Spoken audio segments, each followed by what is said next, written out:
Hello to all the comic fans, Marvel geeks, and all the nerds in between. Today we're going to break down the finale of What If, titled What If, What If. Very hard thing to say.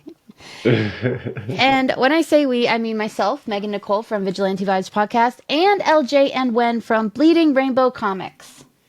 Hello, wonderful people.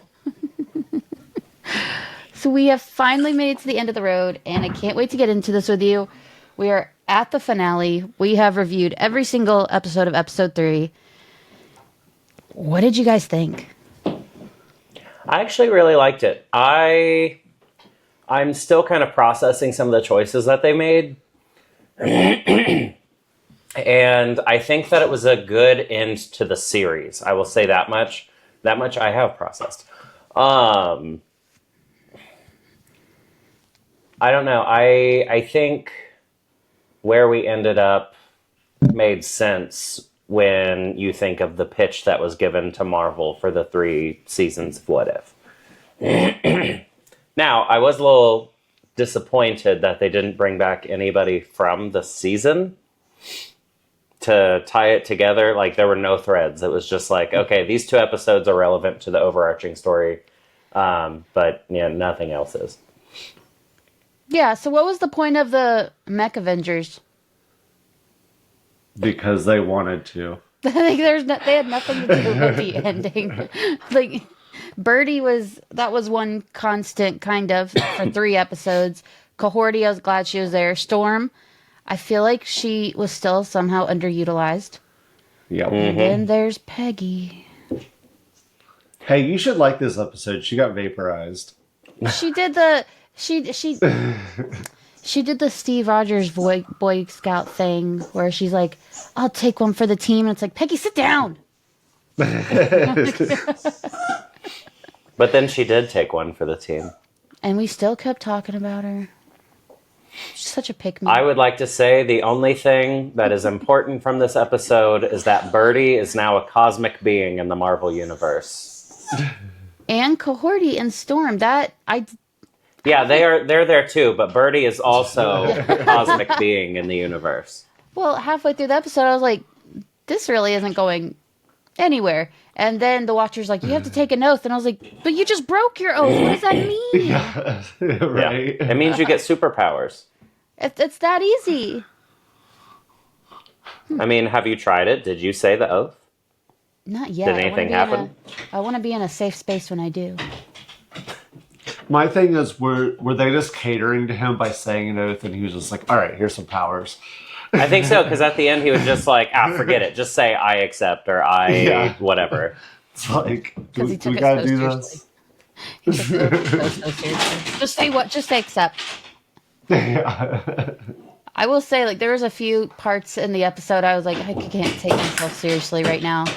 Like when they said, when he said, well, what's the fun in watching? And I was like,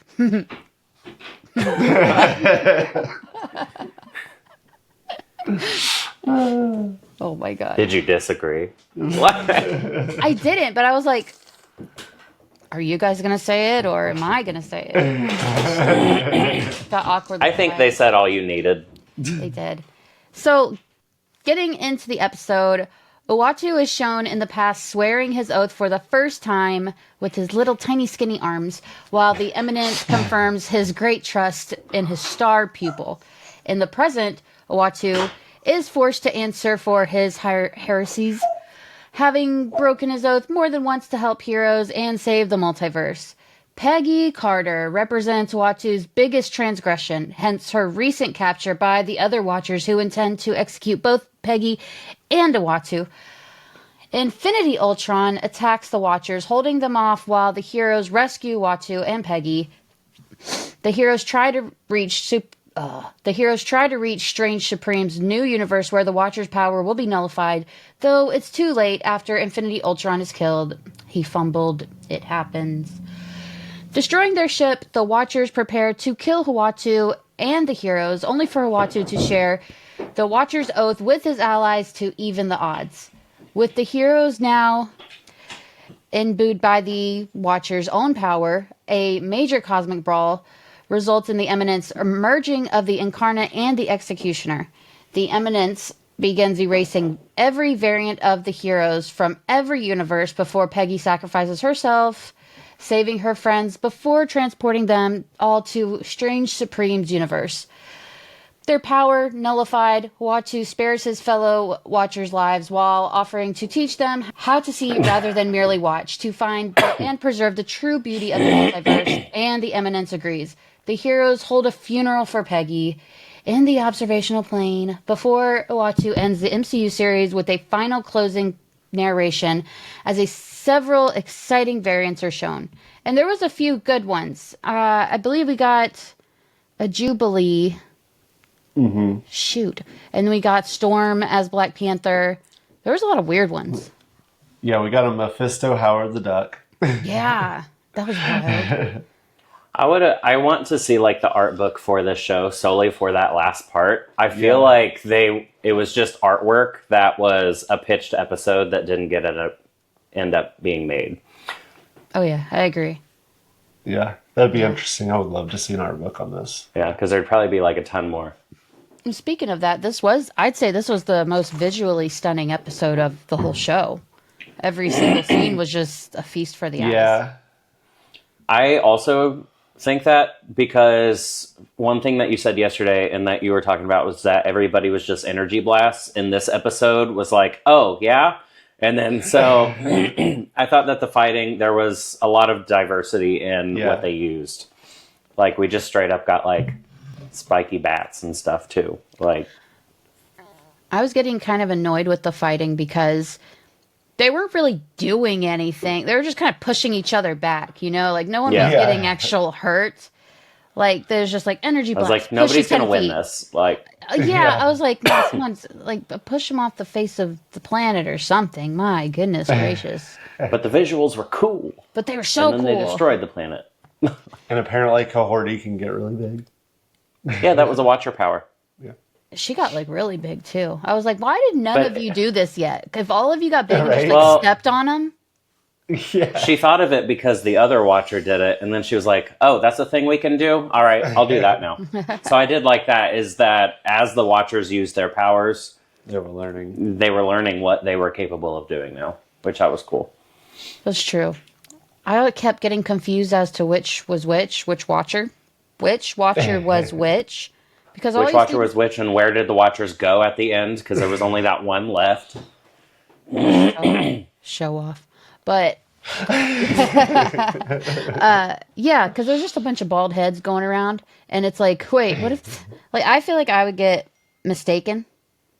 And then kind of, yeah. They all need, like, bald head tattoos. That way you can see them better. The only reason I was able to tell who was because they all have different like shawls behind them. That should have been a thing. One of them should have blasted like a Uatu and then been like, sorry, you're all just bald-headed dudes. He's like, my bad. Goodness gracious. So I guess now the Watchers are stuck on Strange Supreme's planet. And that's it. I feel like I didn't get enough ending. Do you know what I mean? Like, there was a lot of fighting. Yes. It was great. But I feel like You're right. Birdie does need her own episode. I need to see the post log. Also, am I the only one that, like, went through the credits and was like, is there a credit scene or anything? But no. Yeah, I let this one play. But, I mean, it was already announced that this was the last season, and... Yeah, I didn't figure we'd get an end credit thing. Given that they're all Watchers now, I don't really see where you can go from there.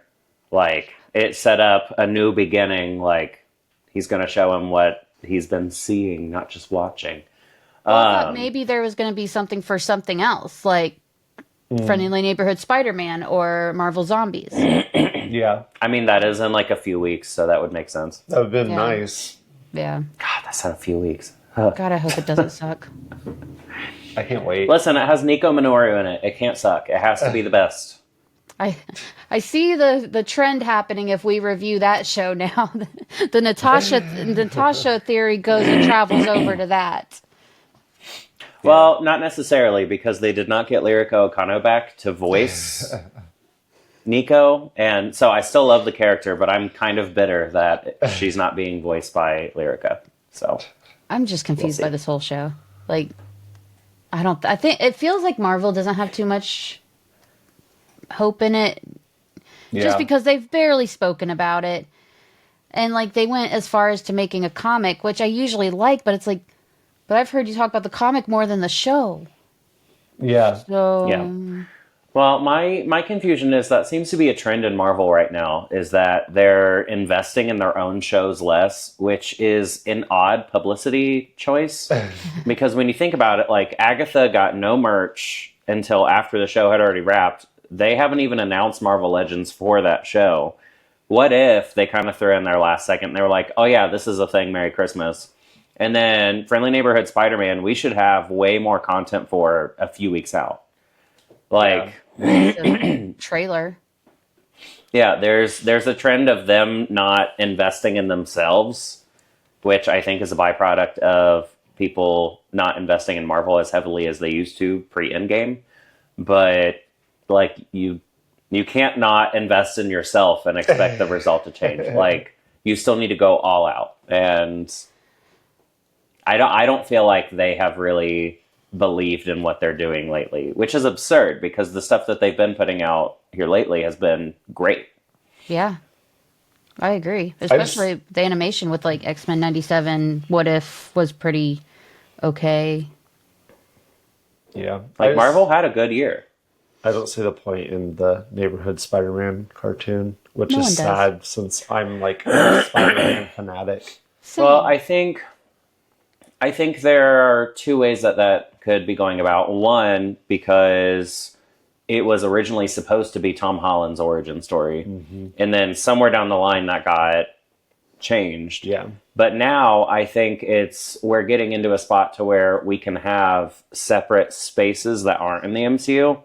Like, because think about it, like the Spider-Man His Amazing Friends cartoon, I don't even know if that's the actual title. I know that that's Spidey like and the His old Amazing Friends? 60s. Spidey Yeah, and His that- Amazing Friend. We put respect on Or that show in this house. Or like the Moon Girl and Devil Dinosaur. Like, we Also a need banger. content that's not MCU that you can just jump into, and especially like for the younger ages. And so I think that now this is kind of their experiment of, here's something not MCU that you can just enjoy, that you don't have to worry about the rest of the MCU.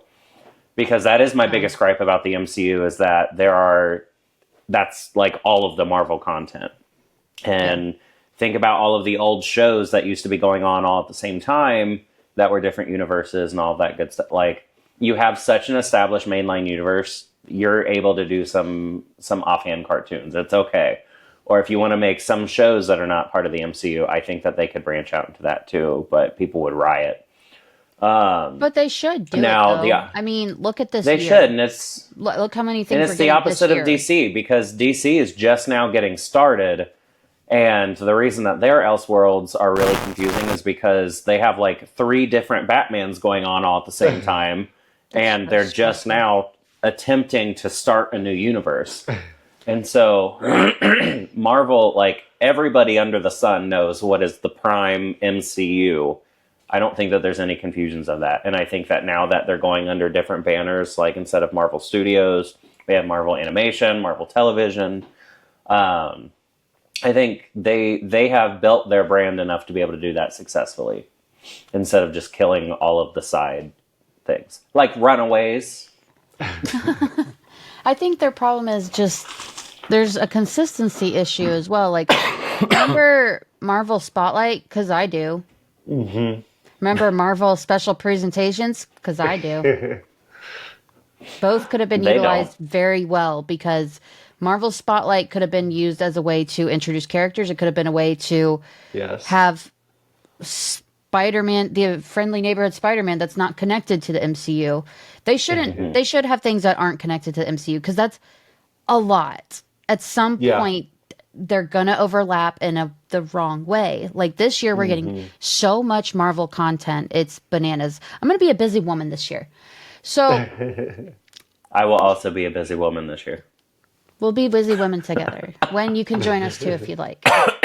It's a thankless job. Women. But We're it's not like getting a theme song. some of these should be disassociated with 616, the sacred timeline, all of that. So Yeah. I'm down for it. It's Marvel Universe. There's all these little tiny planets in between. It's fine. If the comics can do it, you can do it. Yeah. I mean, it could be something as simple as at the beginning of each show, just labeling which Earth it is. Like anything that's True. MCU, just Earth 616 in their establishing shot or in the opening credit or something.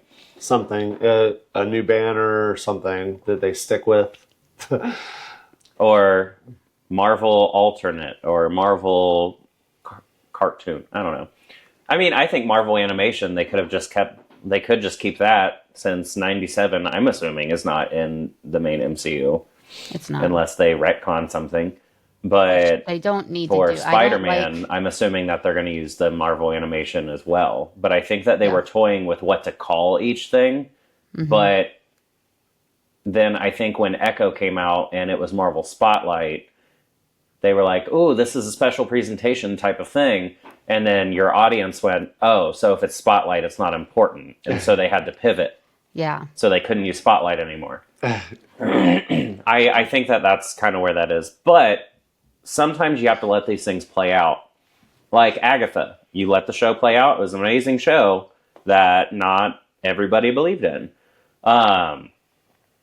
But like you have to build that brand like the MCU has done up until now. You know that you're starting from zero with each new iteration. That's true. I will So say, give us something amazing for Marvel Spotlight, and then we won't see it that way. Like I liked Echo. It wasn't amazing, but I liked it. It was good. I liked it a lot. It was almost a year since that show came out, actually. January. That's crazy. I know. I watched it on my birthday. So that's exciting. I gotta go back and watch that show. But we'll see what happens with your friendly neighborhood Spider-Man, since they changed the show name for like 3 times now. Which that also makes me nervous because like I feel like you just don't have any confidence in it like your other shows. Because you're right, we haven't gotten anything. They just went through a bunch of convention. It was convention season. Did we get a trailer or anything? Just screenshots or pictures of the trailer. It's like nothing. No, that worries me. And typically when you give out information at the last second, it's because you don't want review bombings to happen or you don't want the bad taste to be in people's mouths before it releases. Like when a review embargo doesn't lift until the day something is released, you know that there's probably a reason. So I don't know. I think with What If, overall, I enjoyed this season. I don't think it was the strongest season, but it had my favorite characters in it, so I appreciate it. And who are those characters? Yeah, I don't think we had no idea. Who are you a fan of? I had no idea. Pretty much everybody but Natasha Lyonne. And this will be the one episode she listens to. Well, think about it. We got Agatha, we got Kingo, we got Kate Bishop, we got Shang-Chi, we got Riri, we got White Vision back, we got Natasha Lyonne, we got Cohorty and Peggy back, we got Storm as Thor. Like, we got some good stuff. Like, True. I don't feel like the payoff was as big because the thread wasn't throughout as much as the other seasons, but I enjoyed it for what it was. Expectation management should have been in there somewhere. Like, ooh, these last 2 episodes, you're going to find out what happened to the Watcher, but everything else, like, it's just its own thing, guys. Yeah, it's almost like they just knew how they wanted to end the show, but they were like, but we wrapped it up in 2 episodes. What do we do? Oh, let's just make some crap up for the rest. It felt, there was a few things about it that felt like, they're like, I really just want to somehow involve Strange in this. Just like figure out what you can do there. And like, they're like, oh, you didn't make it to his universe. Okay, well, just appear there. No one will question it. It's fine. And that's what they did. Yes, that is what they did. There was a lot of the Kirby crackle that we mentioned last episode too. In this episode, though, that's what the name of it was. I figured it out. Is that the name of the Yeah, that Power? style. The art style the of little Blasty. black bubbles. It's called the Kirby Crackle. Oh my gosh. I learned Jack something Kirby today. created it. That is. Oh, okay. That makes sense. Yeah. Oh, wow. You really brought a lot here, Wen. Goodness. See, except when you say Kirby Crackle out of context, I assume that it's like Nintendo's Kirby just breaking apart at the seams. I thought it was some kind of snack because, like, crackle. I think I'm just hungry, but that's okay. So. But we're I at the did end like of- the visuals this episode. I thought that this episode had the strongest visuals of the season. Agreed. It was easily the best one. It was. They really put all they had into this episode with the visuals. Mm-hmm.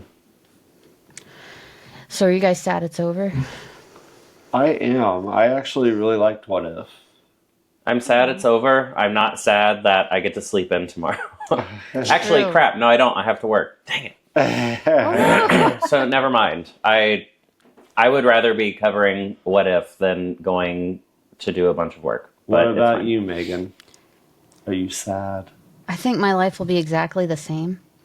Because, like, if this was a stronger season, if I was, like, super hooked, I would be sad. Yeah. But it's, like, there was strong episodes, but I feel like overall, it was, like, that's the last of What If, the show Yeah. about infinite possibilities, and that's the ending? That's the season we're going with? So, I honestly think that the episode should have been longer. I think that would have helped. I think we would have been more invested and they would have been able to do more of a through line. Every episode to me felt a little bit rushed to where, okay, we have to get all of this in, this whole new... I think what I'll miss the most is I actually like the art style of the show. And I think I'll miss that. I think Marvel Zombies is the same style. So I'll get it there, I guess. But No, that's only like 4 episodes. Yeah. Good luck. yeah. only 4 episodes, which I don't even Let's care say the about. Wakanda show's zombies. also only 4 episodes, I'm pretty sure. And it's like, are we going to have to go a whole month watching 1 episode a week? Or are you just going to give it to us all at once? Like, what bullshit are you what's about the to put us layout? through? I feel like it was something that got greenlit and they're like, okay, let's just put it out. Like, that's very much Ironheart. They're like, okay, well, we made this. We should probably release it at some point. Poor Dominic Thorne. It feels like her being in What If, they're like, look, I know your show is supposed to come out like a year ago. And then we said it would come out in a few months. And now it's in like 2 years. How about we give you an episode of What If? And she's like, Ooh. okay, thanks. I mean, have a to show. be fair, she really did well in her episode. Oh, she Like, did. she went all for it. She absolutely Like, did. I would say, of the acting of this entire season, she probably did the best job. Oh, yeah, I agree. Which you can tell because everybody else are very much live action actors. I feel like that's Marvel lately though. Just like it's like they plan for too much than what they can handle or something. And like they just can't fit it all in. Or they change their plan too often and everything is muddy because of it. And then actor strike happens. And then writer strike happens. And then, like, it's just not a great time. You know, because you had COVID happen, so everything got screwed. And then they tried to play catch up, put way too much out at once. So the quality went down, the quantity went up. And then they were trying to even out. I really do think Kevin Feige stopped being involved much. So we saw him swoop back in, redo all of Daredevil. Ever since then, we've been getting great content. Ever since Feige actually got involved. And then you had the writer's strike. And then it's just like, now it's like voice actor strike for video games. So it's kind of screwing up a lot of things, but it like, strikes should happen. 100%. Yeah. If something's not right, they should happen. That's how they But get their it's contracts. not doing, but it's not doing Marvel any favors. So I think they're still, every time they find their footing, something happens. Something happens. What world-ending event will happen next time? Because if anything keeps me from seeing Fantastic Four on its release date, I will riot. And that's why I'm so excited, because Kevin Feige has voiced how excited and involved he is in Fantastic Four. and you can tell it's a clear passion project for him. And so Fantastic Four is like one of my all-time favorites. And so for him to be that invested in it, I'm excited. So maybe I don't know, the test screenings for the new Captain America haven't gone well, but we'll see. But maybe after that, we'll be back on track. That was never confirmed, though. That came from someone who is big on a website that runs on rage bait.